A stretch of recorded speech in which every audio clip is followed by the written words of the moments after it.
Bang, Je kak? sini boleh trade in tak? Boleh. Ush, Saya ada phone ni, phone Infinix Zero Flip. zero flip Ni, asal kau nak try ni kak?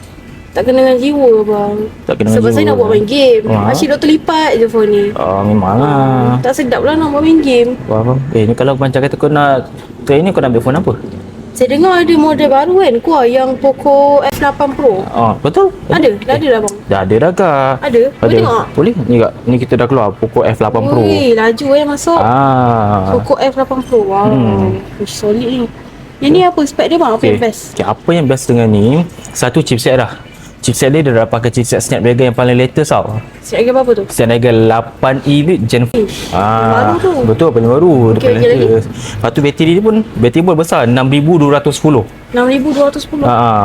Besar tu. Dia besar. Dan Sekejap, yang ni 512? 512. Oh. Dia besar.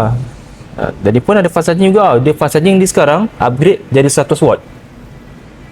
Laju 100 watt. 100 Berapa watt. lama boleh tahan? 100 watt tu setengah jam settle kak. Setengah jam settle full terus Full terus.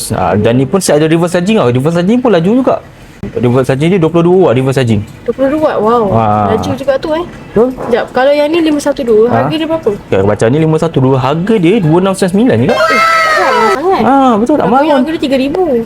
Tak sampai 2699 je. 2699 je. Okey. Tapi betul ke tengok dekat TikTok dia ada dapat free gift? Betul kak. Dapat free gift apa? Dia dapat tablet Redmi Pad SE. Tablet? Betul. Betul kak. Tak percaya? Nah tengok.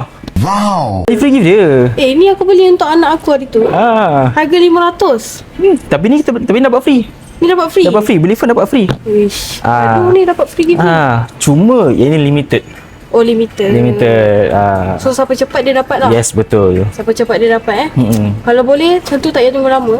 Aku angkat terus. Okay, so yang kata ini, so ni akan tambah sikit lah kak.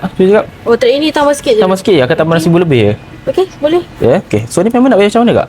Saya nak tambah pakai aspirator boleh? Later boleh? Okay, satu saya bayar aspirator. Boleh. Okay, kan juga ni kita ceritakan betul terus lah. Okay. Okay, jom.